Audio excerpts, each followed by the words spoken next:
All right, here we go. We got a boat engine, Suzuki 4-stroke, 9.9. Down here, this thing's broken. And we got more broken pieces here. So that's what it's supposed to look like.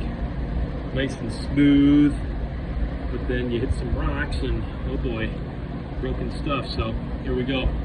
We're going to grind this all out, clean it all, the paint off and everything, and then fabricate a brand new piece and weld it in there. Here we go.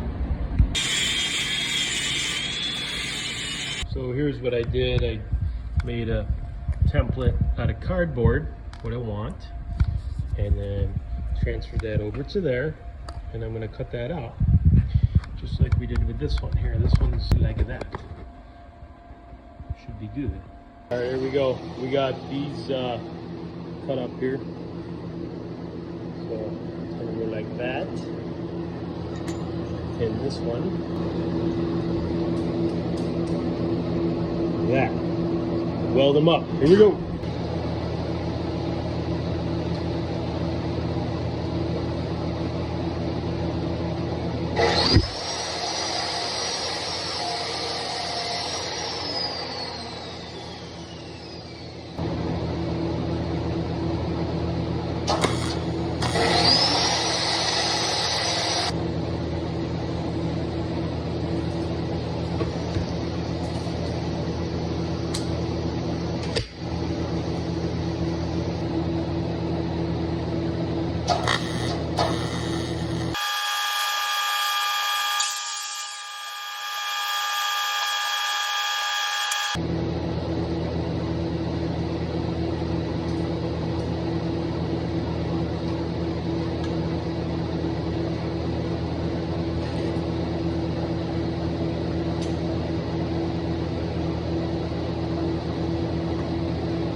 Alright, so we got that side welded. Now we got to weld the underside. I think I'm going to flip this motor over though. I don't want to try to weld that overhead. That would not be fun. But I got to drain the oil out of this thing. It's a 4-stroke, so it's got some oil in it. So here we go. So supposedly this is the oil drain. So I'll drain this. Like I said, I got to flip this thing upside down. I don't want all the oil getting in the motor where it shouldn't be.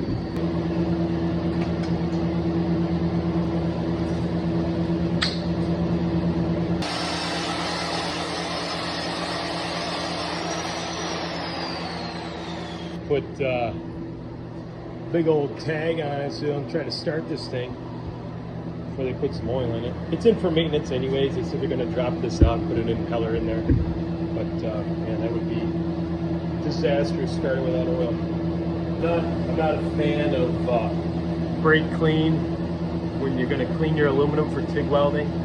But in this situation, I think I got to, because I got oil literally all over it. So. But this is extremely dangerous for your health, so I'm going to blast it off with this, blow it off real good, and then wipe with acetone again.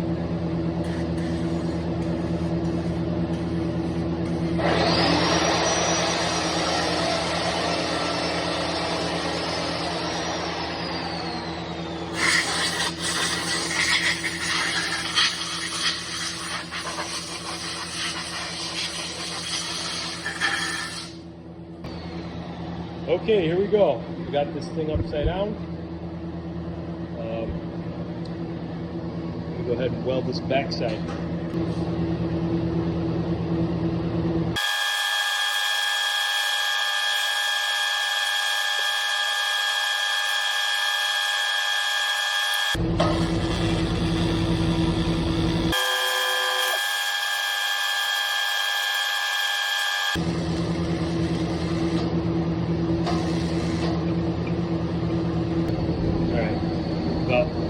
We had some impurities on these these welds, even though I cleaned it, you can still see the little black soot coming up there.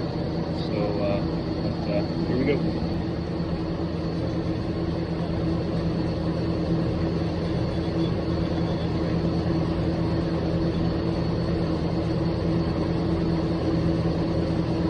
All right, here we go.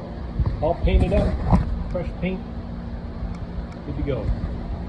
Ready for another fishing season. There it is. Here we go. We got the wheelchair ramp brought to us by a customer. We have to make these sides taller. They're only about 2 inches, so we're going to double that. We're going to double the thickness. This is like 1/16 of an inch thick. So we're going to get this taller, thicker. Powered wheelchairs go up and down this and smash into that. He actually drove up over top of this at one point, but this gets all bent up as well. So we're going to fix that. And then the door frame that he has is a little bit narrower than this, so we got to cut off 3/4 of an inch off each side. Here we go.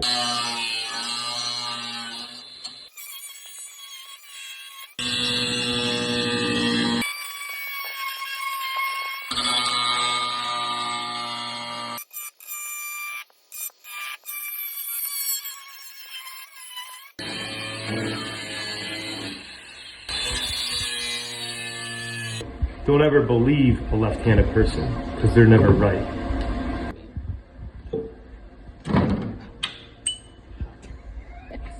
That's smart. See, I don't wear, I hate gloves, and they're probably laying right there. All right, I cut some of this grippy tape off, because we're going to be welding in here now, and obviously get too hot. So peeled that off. We got these angles cut. Put these on there. This is 1/8 inch thick, so I'm going to double the thickness. This is only a 16, this is an 8, so that's thicker by 2 just on its own. We just have to cut this down a little bit because there's a support. So we've only got about 1 inch, so we'll cut this down about 1/2 inch. Here we go.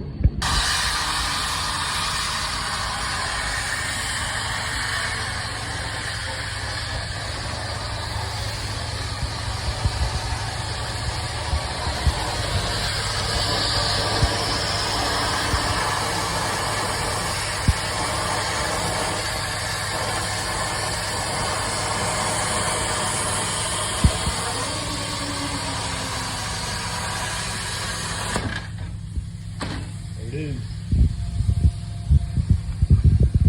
we go. Alright, here we go.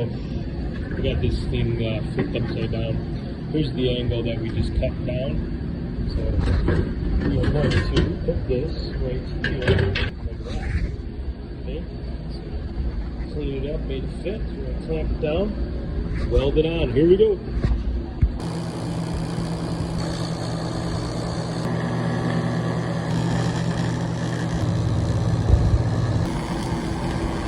All right, here we go. We got this all tacked up, both sides. We got this tacked all the way down, and then we got it tacked up down here, all the way down. So we're gonna go ahead and get this thing welded up, and we'll get the other side going. Here we go.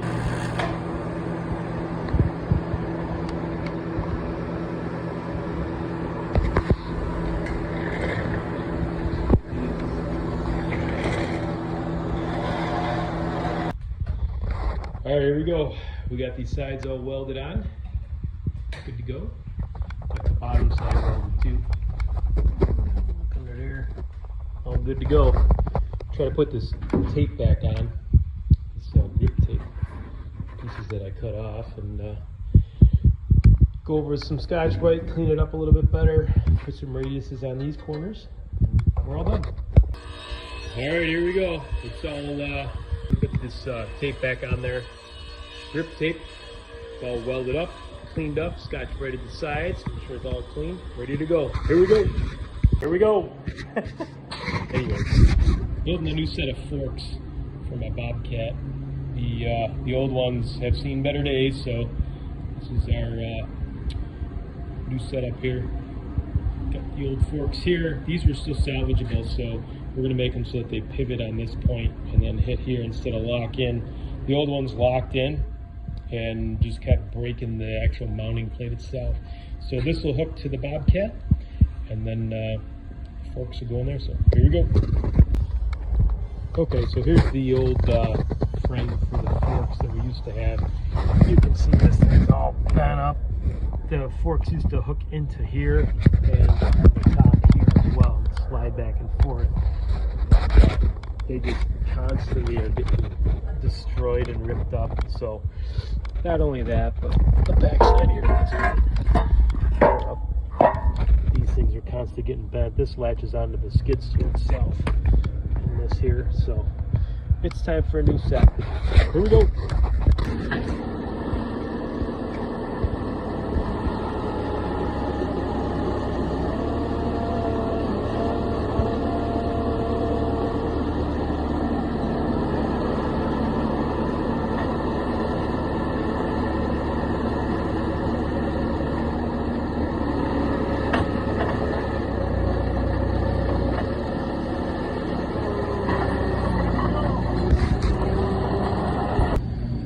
Here we go. We got the forks done.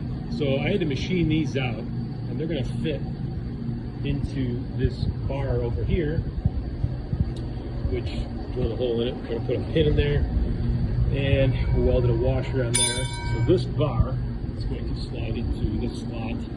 Okay. This is the part that's going to get latched into the skid steer itself, and so that bar is going to come through here. And the forks are going to rest on here, pretty much like this bar's doing, but this is just for, we're painting it safety yellow. You can never be too safe. And then, yes. Oscar, get off my truck. So, anyways, here we go. Here we go. Painting it up. Safety yellow. Safety first.